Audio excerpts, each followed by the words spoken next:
Have you ever held a Washington quarter in your hand and thought, just another 25 cents? What if I told you that one specific 1980 Washington quarter, a coin that probably passed through countless vending machines, sold for over $1 million at auction? Yes, you heard that right. A single quarter from 1980, the year The Empire Strikes Back ruled the box office and Pac-Man was unleashed on the world, just changed someone's life forever. While most people keep scrolling past their change without a second thought, a few lucky individuals have turned their pocket change into pure gold. The only difference? Knowledge. And by the end of this video, you'll know exactly what to look for, how to check your own quarters, and what makes the 1980 quarter so incredibly valuable to elite collectors. Let's rewind the tape to 1980. The U.S. Mint in Philadelphia, Denver, and San Francisco struck millions of quarters featuring the iconic image of George Washington on the obverse. At first glance, the 1980 quarter looks just like any other. It's not silver, not rare by mintage, and certainly not flashy. So why didn't one version of it break records and sell for more than most people's retirement accounts? Here's the twist, it wasn't about what it looked like. It was about what went wrong during its creation. The most valuable 1980 Washington quarter wasn't struck in silver, wasn't gold-plated, and didn't belong to a special collector's set. Instead, it was struck on the wrong planchet, a rare mint error that caused the coin to be created using metal meant for another denomination. In this case, experts believe it was struck on a Susan B. Anthony dollar planchet, giving it a unique appearance, slightly larger diameter, and completely unexpected composition. Combine that mistake with the fact that the coin remained in near-perfect condition, graded MS68 by PCGS, and you've got a recipe for a once-in-a-generation treasure. When it went up for auction at Heritage Auctions, collectors knew this was no ordinary coin. The final sale price? $1,085,000. Yes. One quarter. Over $1 million. Let that sink in for a second. You could be holding that coin in your change jar, in your glove box, or buried in an old sock drawer. And the best part? You don't need to be a seasoned collector to find it, you just need to know what to look for. First, check the mint mark. The most valuable 1980 quarters were minted in Philadelphia, meaning you might see no mint mark at all, common for the era. But the magic isn't in the mark. It's in the error. Flip the coin under good lighting. Look at the size and weight. A standard 1980 quarter weighs 5.67 grams. But if yours feels heavier or lighter, or if the edges look different, smoother, or with fewer ridges, you might be holding a planchet error. Next, look for striking issues, double-die obvious errors, off-center designs, or visible doubling in the words Liberty or In God We Trust. Even a slight doubling on George Washington's face could mean the difference between 25 cents and a $25,000 payout. But here is where most people blow it, they don't get the coin graded. A rare coin with a valuable error is meaningless without professional authentication. Services like PCGS or NGC can certify the coin's error and assign it a grade. That grade is everything. It's what separates a lucky find from a 6- or 7-figure payday. And don't forget, never clean your coin. Not even a gentle rub with a cloth. Cleaning can instantly destroy its surface, and with it, the value. Now, let's talk about the collectors. Elite numismatists, the big players in the coin world, aren't just looking for rare coins. They're chasing stories, errors, and perfection. And when a 1980 quarter with an impossible error shows up in mint state condition, they'll pay anything to own it. This isn't just coin collecting anymore. It's high-stakes investment. And while some people dream about winning the lottery, others are already cashing in on forgotten quarters tucked away in old drawers. The only difference between them and you? They knew what to look for. Now so do you. So what's your next move? Grab a scale. Get a magnifying glass. Dig through those coins you've been ignoring for years. Look for that 1980 Washington quarter, especially those with odd weight, odd color, strange metal, or suspicious doubling.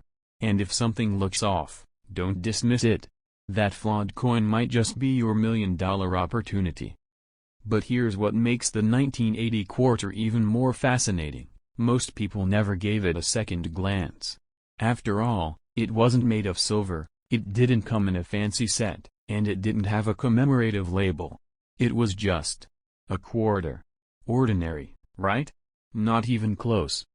Because among those ordinary coins, a few extraordinary errors occurred, errors that turned one of the most common coins in American pockets into one of the rarest in numismatic history. One coin. One slip-up. $1,000,000 opportunity. Let's dig into the types of errors that made collectors go wild. The most valuable 1980 quarter discovered to date was struck on a Susan B. Anthony dollar planchet, a metal blank meant for a completely different coin. That means it had the wrong size, wrong weight, and wrong metallic composition. Imagine the chaos that caused. The press wasn't calibrated for that planchet, yet the coin came out nearly flawless. Not only was it a stunning error, it was aesthetic perfection, with bold features, a sharp rim, and gleaming surfaces that screamed mint-state quality. Even seasoned coin graders were stunned. The odds of such an error making it through quality control, then circulation, then surviving without wear, virtually zero. That's what made it so valuable. That's why collectors didn't blink when bidding soared past $1,000,000. But it's not just the Susan B. Anthony planchet you should look for. Off-center strikes, broad strikes, clipped planchets, and especially double-die obvious errors are all confirmed from the 1980 quarter run. Each of these can raise the value of your coin from cents to thousands of dollars. Take a broad strike, for example. If your coin appears slightly wider than usual, or the reeded edges are missing, it could be a broad strike. That alone, if uncirculated, can make your quarter worth hundreds to thousands of dollars. Now think about this, even circulated versions with rare errors have sold for 4 and 5 figures. That means even a quarter that's been through a few pockets might still be worth enough to pay your bills for a month, or more. The secret is condition, yes, but also rarity and collector demand. Right now, the coin market is red hot. With inflation and economic uncertainty, investors are looking at tangible assets, and rare coins are becoming prized collectibles, and even part of investment portfolios. And 1980? That's a sweet spot. Not too old to be unattainable. Not too new to be boring.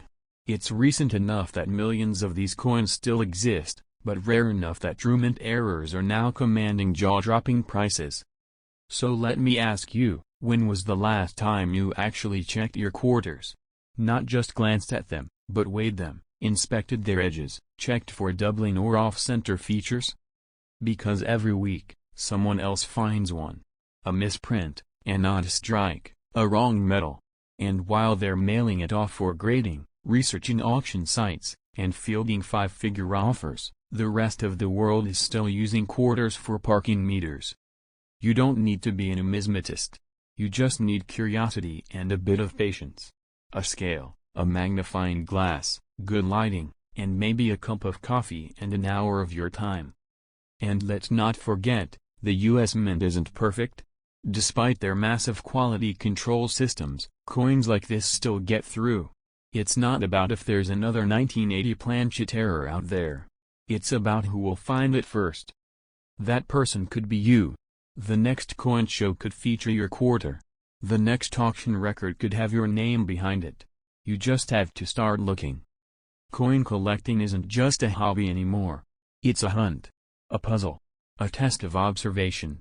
And for those who succeed, it's also a source of serious financial reward. This isn't about luck, it's about knowledge and timing. Because that rare 1980 quarter wasn't just found by chance. It was recognized. And that's the difference. Anyone can find a coin. But only those who know what to look for can turn it into treasure. Don't underestimate that handful of change. Your next visit to the bank, your next look through an old coin jar, your next trip to a flea market, that could be the moment your life changes. So here's what to do next. Pull out every 1980 quarter you can find. Look at the date. Weigh it. Flip it under bright light. If anything looks odd, metal color, size, edges, letters, set it aside. That might be your $1,000,000 mistake. And once you have it, send it to PCGS or NGC. Don't delay. The longer you wait, the more prices shift. Timing is everything in collectibles, and right now, rare quarters are having a moment. You've just heard the story of a humble coin turned into a 7-figure legend. Now, it's your turn. Are you going to be the next person who uncovers hidden wealth in a simple piece of pocket change? Because this isn't just about a coin. It's about what it represents: opportunity, awareness, and action. What others overlook, you now understand. Because right now, someone else is. And while they're pulling in a 6-figure check from a quarter they found in their grandfather's attic, you might still be sitting on your treasure, completely unaware. The 1980 quarter has already made someone a millionaire. Let this be your wake-up call.